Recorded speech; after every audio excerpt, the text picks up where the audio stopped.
Hello friends, welcome back to my channel. जय हिंद दोस्तों कैसे हैं आप लोग। इस लेक्चर में मैं विज्ञान डिस्कस कर रहा हूं, कक्षा 6वीं की क्लास 6 की। हम एनसीईआरटी की बुक डिस्कस कर रहे हैं दोस्तों, है ना, जो competition exam UPSC, SSC, railway, state, PCS में काम आती है दोस्तों, काम आएगी। तो उसकी शॉर्ट फॉर्म में समरी डिस्कस कर रहा हूं दोस्तों। बुक में डायरेक्ट बुक से डिस्कस करो, उसमें बहुत ज्यादा लिखा रहता है जो अपने लिए काम का नहीं है। अपन कंपटीशन एग्जाम की तैयारी कर रहे हैं, तो कंपटीशन एग्जाम में साइंस से बेसिक जानकारी एक होना, तो उससे रिलेटेड डिस्कस कर रहा हूं दोस्तों। तो आपको जानकारी के लिए बता दूं, इस लेक्चर में मैं 11वें नंबर से डिस्कस करूंगा दोस्तों। 11वें नंबर से चैप्टर 11 से डिस्कस करूंगा। 10 लेक्चर यानी 10 चैप्टर मैंने डाल चुका हूं दोस्तों। चैनल में प्लेलिस्ट मिली हुई है, आप विजिट करके सारे लेक्चर्स छोटे छोटे हैं लेकिन आराम अच्छे से देख सकते हैं दोस्तों, जिससे आपको बेसिक नॉलेज हो सके। फिर हम 7th क्लास डिस्कस करेंगे तो और डिटेल में जानेंगे, 8th डिस्कस करेंगे तो और डिटेल में जानेंगे। तो इस लेक्चर में मैं चैप्टर नंबर 11 है प्रकाश छायाएं एवं परावर्तन को डिस्कस करेंगे। नोट्स के माध्यम से समरी डिस्कस करेंगे शॉर्ट फॉर्म में। आइए शुरू करते हैं। देखिए, क्लास 6 की विज्ञान का चैप्टर नंबर 11 है प्रकाश छायाएं एवं परावर्तन दोस्तों। छायाएं एवं परावर्तन, है ना।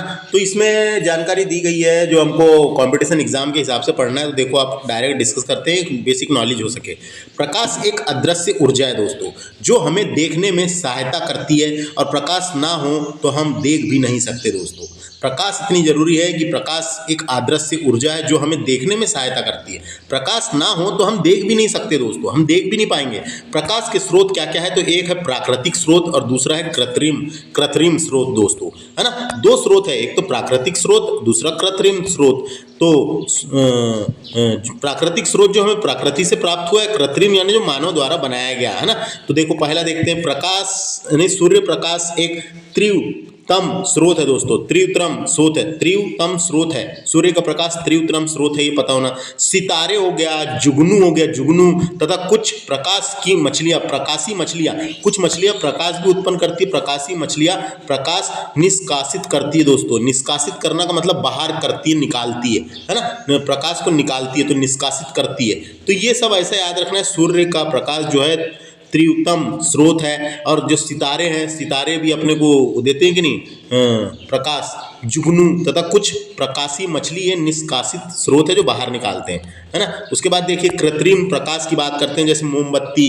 कृत्रिम प्रकाश का मतलब होता है मानव द्वारा बनाया गया प्रकाश, जो कृत्रिम प्रकाश कहते हैं दोस्तों। यहाँ मोमबत्तियाँ हो सकती है, दीपक हो सकते हैं, बिजली के बल्ब हो सकते हैं, एलईडी हो सकती है, बल्ब हो सकते हैं, एलईडी बल्ब वगैरह वगैरह, जितने भी है आधुनिक जीवन का हिस्सा जो है दोस्तों वो। तो कृत्रिम प्रकाश जो है, इसमें मोमबत्ती का एग्जाम्पल दिया है एनसीईआरटी में, लालटेन का दिया है, गैस लैंप, विद्युत बल्ब आदि, और टॉर्च जो है, इन सब का एग्जाम्पल दिया हुआ है कृत्रिम प्रकाश में। समझ में आया।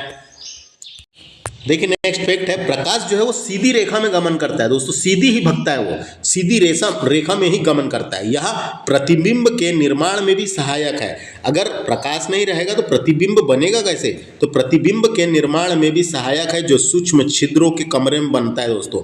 अगर एक कमरा है दोस्तों, एक कमरे में यहाँ पे अपन एक होल कर दिया, इधर से प्रकाश आएगा तो प्रकाश बिल्कुल सीधा ही जाएगा, है ना, बिल्कुल सीधा जाएगा, और पूरे अंधेरे कमरे में दिखाई देगा वो लाइन, है ना, सीधी रेखा में गमन करती हुई लाइन दिखाई देगी, तो उसे ही कहा गया है दोस्तों, है ना। तो सूक्ष्म छिद्र के कमरे में बनता है, ये बताया गया। प्रतिबिंब के निर्माण में भी सहायक है, ये पता होना। पारदर्शी के बारे में हमने पढ़ चुके हैं, फिर भी पढ़ लेते हैं। पारदर्शी का मतलब होता है जिन वस्तुओं के आर पार देखा जा सके, उसे पारदर्शी वस्तुएं कहते हैं। वे वस्तुएं जो अपने अंदर से प्रकाश को गुजरने देते हैं, है ना, गुजरने देते हैं, जिससे सरलता से देखा जा सके, जिसे सरलता से देखा जा सके, वो ही पारदर्शी वस्तु है दोस्तों। जैसे ट्रांसपेरेंट बोलते हैं, जैसे वायु, है ना, हवा, पानी, साफ कांच, वायु, जल, शीशा यानी साफ कांच यानी चकाचक वाला कांच। तो ये सब क्या है, पारदर्शी वस्तुएं हैं दोस्तों, है ना। पारदर्शी वस्तुएं को प्रकाश अपने अंदर से होकर गुजरने देता है। पारदर्शी वस्तुओं में प्रकाश तरंग को अवशोषित या परावर्तित नहीं करता दोस्तों, सीधे गुजरने देता है ना, इसलिए अपन आर पार भी देख सकते हैं। नेक्स्ट है अपारदर्शी वस्तुएं, है ना। जिन वस्तुओं से प्रकाश नहीं गुजर पाता उन्हें अपारदर्शी वस्तुएं कहते हैं। ये वस्तुएं प्रकाश को अपने अंदर से गुजरने नहीं देती। अपारदर्शी वस्तुएं से गुजरने वाला ज्यादातर प्रकाश या तो वस्तु के परावर्तित हो जाता है या अवशोषित होकर तापीय ऊर्जा में बदल जाता है दोस्तों, या अवशोषित होकर तापीय ऊर्जा में बदल जाता है। देखो वही तो लिखा हुआ है यहाँ पे, ये वस्तुएं जो प्रकाश को अपने अंदर से नहीं जाने देती है ना, आर पार हम नहीं देख सकते, उन्हें कहते हैं जैसे लकड़ी, लोहा, पत्थर हो गया, थर्माकोल के आर पार भी कहाँ देख पाते हैं अपन, है ना, मोटी प्लास्टिक के आर पार नहीं देख पाते, है ना।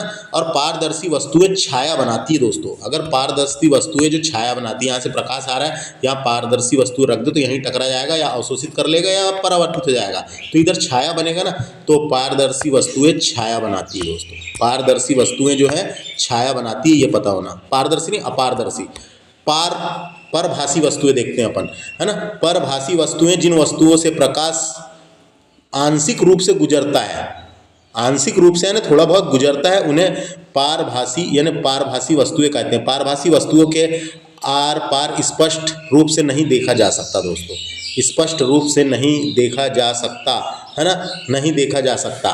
तो देखो इसके एग्जाम्पल क्या दिए हुए, मोटी नहीं मोमी कागज, अगर मोमी कागज है, कागज के आर पार दिखता तो है लेकिन कम दिखता है, तो मोमी कागज, बटर पेपर हो गया इसका एग्जाम्पल, क्या है ये, ग्रिज लगा कागज, ग्रिज लगा तेल लगाया, ग्रिज नहीं होता ग्रिज लगा कागज, है ना, ये सब इसके एग्जाम्पल है दोस्तों। जैसे धुआं के आर पार अपन देख लेते हैं लेकिन ढंग से नहीं देख पाते, कोहरा आर पार देख लेते हैं लेकिन ढंग से नहीं देख पाते, गैस बर्नर की ज्वाला, है ना, ये सब इसके एग्जाम्पल है जो एनसीईआरटी में दिए हुए हैं। ये मैंने बता दिया, है ना, ये सब एग्जाम्पल याद रखना है दोस्तों, ये सब एग्जाम्पल याद रखना है पारभासी वस्तुओं में।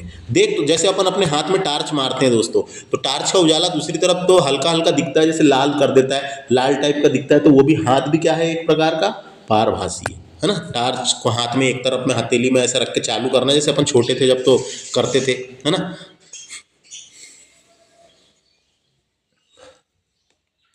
देखो अब क्या लिखा है, दीप्त का मतलब क्या होता है दोस्तों, दीप्त का मतलब होता है वह वस्तु जो प्रकाश दे रही है उसे दीप्त कहते हैं, वह वस्तु जो प्रकाश दे रही है उसे दीप्त कहते हैं, जैसे कि सूरज, जुगनू, टार्च, है ना। लाल लप्त लोहे का टुकड़ा ये दीप्त कहलाया दोस्तों, ये दीप्त कहलाया जो वस्तुएं प्रकाश दे रही है।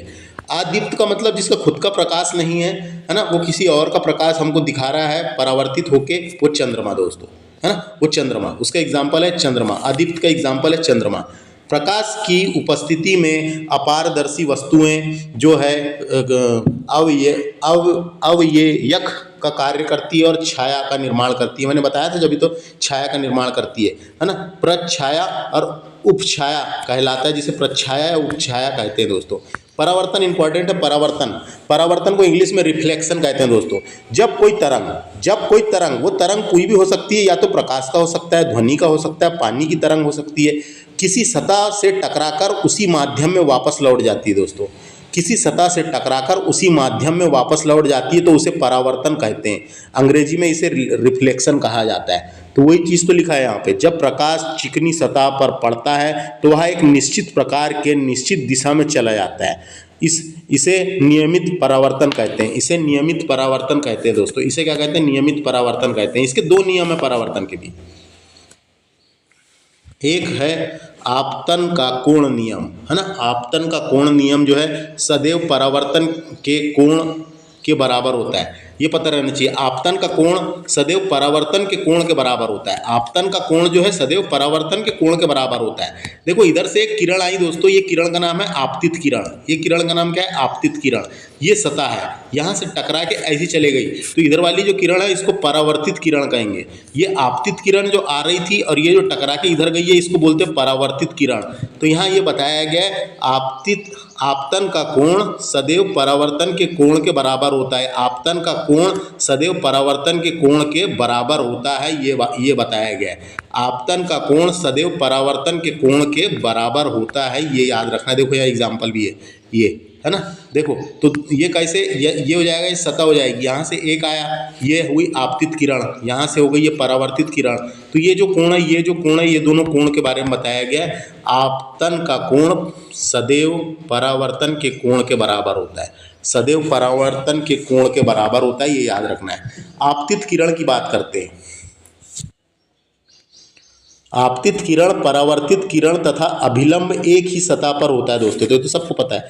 आपतित किरण, परावर्तित किरण ये इसको बोलते हैं अभिलंब, बीच वाले को। अभिलंब एक ही सतह पर होता है, तो एक ही सतह पर तो होएगा, एक ही सतह पर होता है। समझ में आ गया ये फैक्ट भी, है ना। उसके बाद देखो अगला फैक्ट है, एक लुमिनस फ्लक्स का वह स्रोत होता है दोस्तों, है ना, वह स्रोत होता है जिसकी ल्यूमिनोटिक पावर कितनी होती है, 1/4 पाई कैंडिल होती है। कैंडिल है, ये पता होना, ये पूछा जा सकता है। ये फैक्ट, एक ल्यूमिनस फ्लक्स का वह स्रोत है जिसकी ल्यूमिनेटिंग पावर 1/4 पाई कैंडिल है। चमक एक गुण है जिसकी इकाई फुट कैंडिला है। चमक एक गुण है जिसकी इकाई फुट कैंडिला है। एक फुट कैंडिला में 10.76 फ्लक्स होता है, ये याद रखना है। तो आपको जानकारी के लिए बता दूं ये है क्या। तो ल्यूमेन जो है चमकदार प्रवाह की इकाई है, किसी प्रकाश स्रोत द्वारा एक सेकंड में उत्सर्जित कुल प्रकाशीय ऊर्जा को ज्योति फ्लक्स कहते हैं दोस्तों। इसकी मात्रा भी ल्यूमेन है, यानी इसकी मात्रक भी ल्यूमेन है। ल्यूमेन चमकदार प्रवाह की इकाई है। जो ल्यूमेन है चमकदार प्रवाह की इकाई है, ये याद रखना है। एग्जाम्पल के लिए बोले तो किसी मोमबत्ती की शक्ति के बराबर प्रकाश देने वाले स्रोत द्वारा ठोस कण की एक इकाई में दिए गए चमकदार प्रवाह की मात्रा को ल्यूमेन कहते हैं, है ना, ल्यूमेन कहते हैं। इसका मात्रक ल्यूमेन रखा गया, याद रखना है। तो ये याद रख सकते हैं, एक फुट कैंडिल या कैंडिला भी बोले हैं उसको, एक, है ना, कैंडिला, है ना। तो ये कितना है, ये 10.76 फ्लक्स है, ये याद रख सकते हैं। आगे बात करते हैं अपन, ये कुछ नोट लिखा है, इसको पहले डिस्कस कर लेते हैं। रुडयार्ड किपलिंग की रचना है दोस्तों, जिसका नाम है just so story, how the leopard got its sport, है ना, स्पोर्ट। इसमें बहुत सी परछाई बताई गई है दोस्तों। ये एक रुडयार्ड किपलिंग की रचना है, जस्ट सो स्टोरी। इसमें बहुत सी परछाइयों के बारे में बताया गया, तो ये याद रखना है ये। उसके बाद प्रकाश का परावर्तन की बात कर लेते हैं अपन। इसके बारे में बात कर चुके हैं, लेकिन फिर भी देखते हैं। प्रकाश का परावर्तन क्या होता है, जब प्रकाश की किरण किसी चिकनी और चमकदार सतह से टकराकर वापस लौटती है तो उसे ही प्रकाश का परावर्तन कहते हैं दोस्तों, उसे ही प्रकाश का परावर्तन कहते हैं। देखो यहाँ वही लिखा है, जब प्रकाश की किरण किसी समतल सतह पर टकराती है तो वह वापस उसी दिशा में गमन करती है, लौट जाती, गमन करती है, उसे ही प्रकाश का परावर्तन कहते हैं। दूसरा होता है, एक होता है जिसका नाम क्या है, पार्श्व परिवर्तन या पारसीय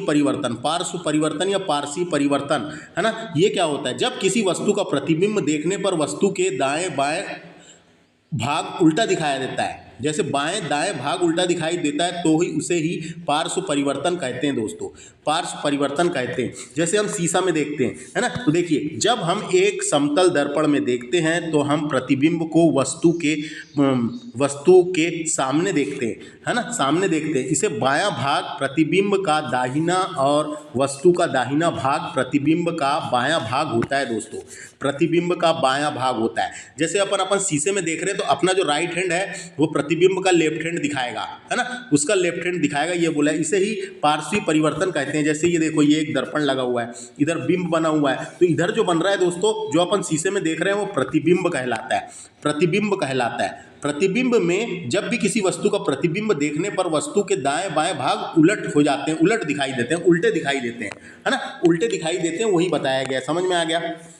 नोट देखिए, दर्पण परावर्तन में हमें स्पष्ट प्रतिबिंब प्राप्त होता है दोस्तों। दर्पण परावर्तन में हमें स्पष्ट प्रतिबिंब प्राप्त होता है, ये दिखाया गया। देखो क्या होता है, इसके बारे में बता देता हूँ मैं। ये एक लाइन है दोस्तों, नीचे सतह है, इसको बोल सकते हैं पॉलिश सतह, इसको परावर्तित सतह भी बोल सकते हैं। इधर से एक किरण आई, इस किरण का नाम है आपतित किरण। इधर से जो किरण आई इसका नाम क्या है, आपतित किरण। और ये किरण यहाँ से टकरा के इधर लौट गई, इसको बोलते हैं परावर्तित किरण, यहाँ पे ये बीच में अभिलंब होता है दोस्तों, ये एक और ये बीच में होता है अभिलंब। तो यहाँ जो कोण बना उसको आपतन कोण कहते हैं, यहाँ जो कोण बना उसको परावर्तन कोण कहते हैं, है ना, उसको परावर्तन कोण कहते हैं। समझ में आ गया ना। ये आपतित किरण आई, ये परावर्तित किरण इधर चलेगी, लौट गई, और ये बीच में अभिलंब है, ये जो कोण बना, ये कोण बना, ये आपतन कोण, ये परावर्तन कोण। तो ये वाले चैप्टर में इतना ही था। जानकारी के लिए क्लास 7 में हम डिटेल में पढ़ेंगे, है ना, डिटेल में पढ़ेंगे। नेक्स्ट चैप्टर भी इसी में डिस्कस कर लेते हैं हम, जिसका नाम है 12वें नंबर का चैप्टर है विद्युत तथा परिपथ, विद्युत तथा परिपथ। तो एनसीईआरटी की बुक जो साइंस की है, क्लास 6वीं का चैप्टर है, जिसमें विद्युत तथा परिपथ के बारे में जानकारी दी गई है दोस्तों। विद्युत तथा परिपथ के बारे में जानकारी दी हुई है, सेलों को कैसे जोड़ा जाता है, बल्ब को, विद्युत स्विच को, इसके बारे में बताया गया है। तो देखिए पहला फैक्ट, विद्युत सेल में रसायन के रूप में विद्युत एकत्र होती है दोस्तों। किसके रूप में? रसायन के रूप में एकत्र होती है, जो उसके उपयोग करने पर उत्पन्न होती है, उसका उपयोग करने पर उत्पन्न होती है, तो उसमें एकत्र रहती है, रसायन के रूप में एकत्र रहती है दोस्तों। विद्युत सेल भी विद्युत का स्रोत है। विद्युत सेल भी क्या है? विद्युत का सेल है, स्रोत है। जो ड्राई सेल होता है, जो अपन छोटा वाला घड़ी में लगाते हैं, जो सेल है दोस्तों, विद्युत का स्रोत है। इसके दो सिरे होते हैं दोस्तों, एक होता है धनात्मक सिरा, दूसरा होता है ऋणात्मक सिरा, है तो आपको पता ही है। एक विद्युत बल्ब में भी दो सिरे होते हैं दोस्तों। परिपथ पूरा के लिए सेल से जोड़ा जाता है, परिपथ को पूरा करने के लिए सेल से जोड़ा जाता है। जोड़ने वाले सिरे को विद्युत परिपथ कहा जाता है ना, विद्युत परिपथ कहा जाता है। विद्युत धारा धनात्मक सिरे से प्रारंभ होकर ऋणात्मक सिरे तक प्रभावित होती है दोस्तों। धनात्मक सिरे से प्रारंभ होकर ऋणात्मक सिरे तक जाती है, यानी प्लस से शुरू होकर माइनस तक जाती है ना। स्विच एक सरल युक्त है दोस्तों। स्विच यानी बटन एक सरल युक्त है, विद्युत परिपथ को रोकता और चलाने का काम करता है, रोकने का और चलाने का, है ना, रोकने का और चलाने का काम करता है स्विच, ये तो पता ही है। ये सभी पदार्थ जिससे होकर विद्युत प्रवाह होती है, विद्युत के सुचालक होते हैं दोस्तों। उन्हें क्या कहते हैं? सुचालक या वाहक भी कहते हैं, है ना। तो सुचालक क्या होता है? जिस पदार्थों से होकर गर्मी या विद्युत आसानी से गुजरती है, गर्मी या विद्युत आसानी से गुजरती है, उसे सुचालक कहते हैं। सुचालक में मुक्त इलेक्ट्रॉनों की संख्या ज़्यादा होती है दोस्तों। सुचालक में मुक्त इलेक्ट्रॉनों की संख्या ज़्यादा होती है, इसीलिए उससे पदार्थ से होकर विद्युत प्रभावित होती है ना। उसके बाद नेक्स्ट है, विद्युत प्रवाह नहीं होती जिससे, तो उन्हें कुचालक कहते हैं। उसे कुचालक कहते हैं, उसे रोधक भी कहते हैं, है ना, उसको रोधक भी बोलते हैं, उसको रोधक या कुचालक कहते हैं। जिन पदार्थों से विद्युत धारा और उष्मा आसानी से नहीं गुजरती, उन्हें कुचालक कहते हैं, है ना। कुचालक एक इंसुलेटर भी कहा जाता है, कुचालक को इंसुलेटर भी कहा जाता है।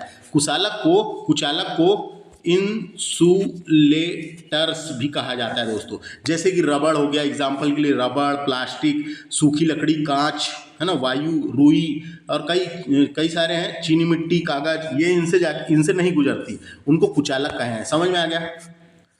एक फैक्ट देखिए, फिलामेंट, है ना, टंगस्टन का बना होता है। डायरेक्ट क्वेश्चन आता है, विद्युत बल्ब का फिलामेंट किसका बना होता है? ये टंगस्टन का बना होता है, याद रखना है, टंगस्टन का बना होता है। टंगस्टन जो है सबसे उच्चतम गलनांक वाली धातु है दोस्तों, जिसका टेम्परेचर होता है 3422 डिग्री सेल्सियस, 3422 डिग्री सेल्सियस, ये पता होना। विद्युत हीटर का जो तार है वो नाइक्रोम का बना होता है दोस्तों, नाइक्रोम का बना होता है। नाइक्रोम किसका बना होता है? ये निकिल होता है, इसमें 80% और क्रोमियम होता है 20%, है ना, इसका बना होता है, जिसका गलनांक कितना होता है? 1044 डिग्री केल्विन होता है दोस्तों। 1044 डिग्री केल्विन होता है, ये याद रखना है। तो विद्युत हीटर का तार किससे बना होता है? अगर क्वेश्चन आ सकता है, नाइक्रोम का बना होता है। नाइक्रोम किन धातु से बना हुआ है? तो एक निकिल से बना हुआ है, निकिल में 80% रहता है, इसमें निकिल, और क्रोमियम रहता है 20% दोस्तों। ये पूछा जाता है, विद्युत हीटर का तार किससे बना रहता है। उसके बाद देखिए, एक विद्युत बल्ब में एक पतला तार होता है, जिसे फिलामेंट कहते हैं दोस्तों। एक विद्युत बल्ब में एक पतला तार होता है, अंदर में देखे होंगे बल्ब के अंदर, उसे फिलामेंट कहते हैं दोस्तों, है ना। और विद्युत बल्ब का फिलामेंट टंगस्टन का बना होता है, याद रखना है, टंगस्टन का बना होता है। हमारे शरीर भी विद्युत का सुचालक है दोस्तों, हमारा शरीर भी विद्युत का सुचालक है। क्यों है? क्यों सुचालक है? मानव शरीर विद्युत का अच्छा संवाहन है दोस्तों। इसमें मौजूद पानी, कोशिकाओं में मौजूद आयरन और त्वचा की प्रतिरोधक क्षमता के कारण ऐसा होता है, इसलिए सुचालक है दोस्तों, याद रखना है। अतः हमें बहुत सावधानी रखनी चाहिए, इसलिए तो हमको सावधानी रखनी चाहिए, चप्पल पहन के करना चाहिए, क्योंकि सर्किट पूरा ना हो सके, ये बताया गया है दोस्तों। उसके अलावा प्रकाश उत्सर्जित करने वाले पतले तारों को बल्ब का तंतु कहते हैं दोस्तों। बल्ब के अंदर तंतु रहते हैं जो प्रकाश उत्सर्जित करते हैं ना, तो प्रकाश उत्सर्जित करने वाले पतले तार जो रहते हैं बल्ब के अंदर, उसे बल्ब का तंतु कहते हैं, उसे बल्ब का तंतु कहते हैं। इतना ही था ये चैप्टर में, इस चैप्टर में इतना ही था दोस्तों। ये कुछ चीज़ें इंपॉर्टेंट थी जो पता रहना चाहिए अपने को, है ना। ये वाली टंगस्टन वाली, बिजली के बल्ब का फिलामेंट टंगस्टन धातु से बना होता है। टंगस्टन एक मिश्र धातु होती है दोस्तों, जिसमें ज़्यादा गलनांक होता है, या बेहतरीन थर्मल कंडक्टर भी कहते हैं इसको। बेहतरीन थर्मल कंडक्टर भी कहते हैं। दूसरा अपन ने विद्युत हीटर की बात किए थे। विद्युत हीटर का तार निक्रोम या निक्रोम भी लिखा हुआ है कई जगह, NiCHROM, निक्रोम धातु से बना होता है ना, से धातु से बना होता है जिसमें निकिल 80% रहता है और क्रोमियम रहता है 20% से मिलकर बना होता है, मिश्र धातु है दोस्तों, है ना, जो गैर चुंबकीय मिश्र धातु है एक प्रकार का। इसका गलनांक भी बहुत ज़्यादा होता है। तो इस चैप्टर में इतना ही। अब नेक्स्ट चैप्टर भी इसी लेक्चर में डिस्कस कर लेते हैं हम। चैप्टर नंबर 13 है चुंबक द्वारा मनोरंजन, है ना, अध्याय नंबर 13 है, यानी चैप्टर 13 है चुंबक द्वारा मनोरंजन सिखाया गया है बच्चों को इसमें। तो उससे रिलेटेड हम क्वेश्चन देखेंगे कौन से इंपॉर्टेंट है अपने को कंपटीशन की एग्जाम के हिसाब से। तो जिन पदार्थों में लोहे को आकर्षित करने का गुण पाया जाता है उसे चुंबक कहते हैं।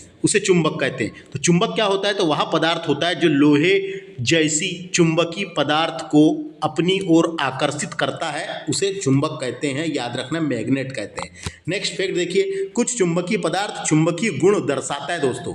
कुछ चुंबकीय पदार्थ चुंबकीय गुण दर्शाता है, उन्हें प्राकृतिक चुंबक कहते हैं।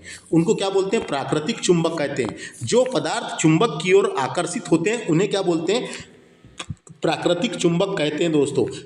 प्राकृतिक चुंबक कहते हैं, है ना। आकर्षित का मतलब क्या होता है दोस्तों? अट्रैक्टेड यानी अट्रैक्टेड, खिंचाव, है ना, खिंचाव होता है दोस्तों, खींचना।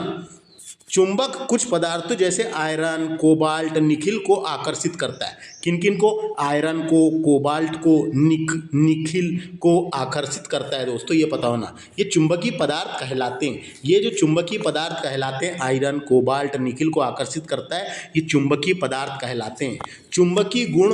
चुंबकीय गुण सिरों पर सर्वाधिक होता है दोस्तों। चुंबकीय गुण जो होता है वो जो उनके सिर होते हैं, सिरों पर सर्वाधिक होता है। उन्हें चुंबकीय ध्रुव कहते हैं। 2 ध्रुव होते हैं इसमें, एक उत्तरी ध्रुव और एक दक्षिणी ध्रुव, है ना। तो याद रखना है, तो समझ में आ गया, उसे चुंबकीय ध्रुव कहते हैं। सामान्य ध्रुव एक दूसरे को प्रति आकर्षित करते हैं। सामान्य ध्रुव जो है वो एक दूसरे को प्रति आकर्षित करते हैं यानी दूर करते हैं, एक मेघ को दूर करते हैं दोस्तों। प्रति आकर्षण का मतलब दूर करते हैं दोस्तों।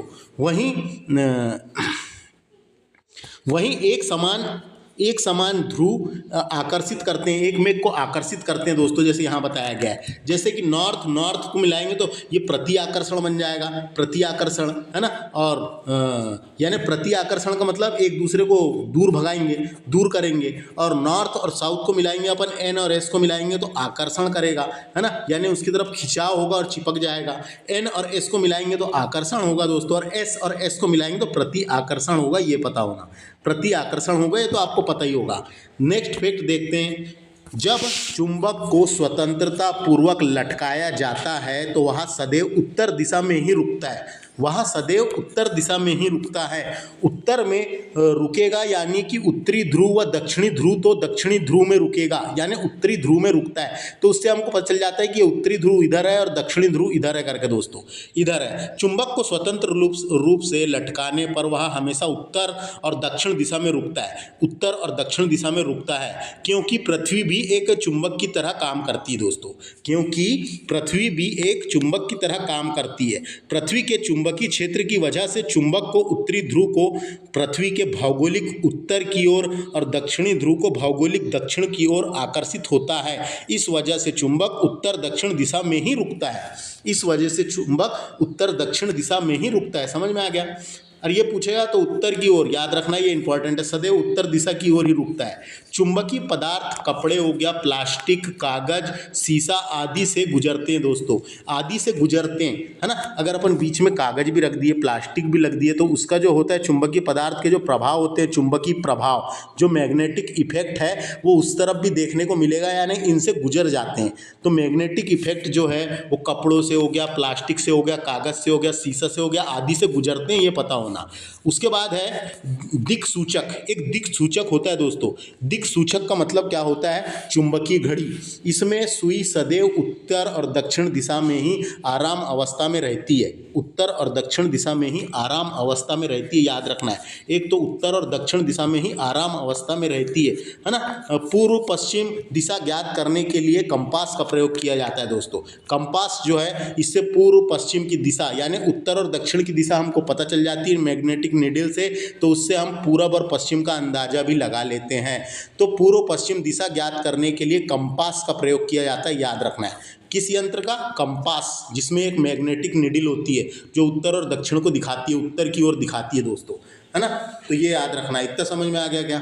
नेक्स्ट है चुंबक को गर्म करने पर या हथौड़े से पीटने पर या ऊंचाई से गिराने पर, है ना, इसमें इसके सभी चुंबकीय गुण समाप्त हो जाते हैं, ये पता होना। क्वेश्चन आता है कई बार, चुंबक को अपनी गुण खो देता कब है? तो कब खो देता है? जब उसे गर्म किया जाता है, हथौड़े से मारा जाता है या ऊंचाई से गिरा दिया जाता है। तो बहुत लंबे समय में चुंबक धीरे धीरे अपनी ताकत खो सकता है, धीरे धीरे अपनी ताकत खो सकता है और चुंबकीय गुण समाप्त हो जाता है।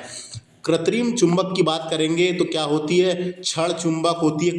कृत्रिम चुंबक का मतलब मानव द्वारा बनाया गया, है ना। ये उसके बाद है नाल चुंबक। नाल चुंबक होता है एक। गोलीय चुंबक है। गोलीय चुंबक विभिन्न आकार के बनाए जाते हैं दोस्तों, विभिन्न आकार के बनाए जाते हैं। एक क्षण चुंबक, नाल चुंबक, गोलीय चुंबक विभिन्न आकार के बनाए जाते हैं। चुंबकीय क्षेत्र कहते हैं, यानी उसको चुंबकीय मैग्नेटिक फील्ड होती है उसमें एक प्रकार की, जो उसके आजू बाजू, है ना, मैग्नेटिक इफेक्ट डालती है और मैग्नेटिक फोर्स क्रिएट कर देती है दोस्तों। नेक्स्ट है मैग्नेटाइट। एक प्राकृतिक चुंबक है, ये पता रहना चाहिए, कभी क्वेश्चन आता है। क्वेश्चन पूछा जाता है मैग्नेटाइट प्राकृतिक चुंबक के नाम बताइए। तो प्राकृतिक चुंबक मैग्नेटाइट जो है ये प्राकृतिक चुंबक है दोस्तों, है ना। प्राकृतिक चुंबक के उदाहरण है लोहे के ऑक्साइड से बने खनिज होते हैं। इसमें लोहे के ऑक्साइड से बने खनिज होते हैं। तो प्राकृतिक चुंबक पूछेगा कभी। मैग्नेटाइट एक प्रकार का प्राकृतिक चुंबक है। एनसीईआरटी में यही एग्जाम्पल दिखा हुआ है दोस्तों, लिखा हुआ है और दिखा भी हुआ है। तो ये वाला चैप्टर खत्म, ये समझ में आ गया। इससे इतना ही जानकारी है। नेक्स्ट चैप्टर डिस्कस करेंगे अपन एनसीईआरटी क्लास 6 का चैप्टर नंबर 14 है। इसका नाम है जल, है ना, इसका नाम है जल।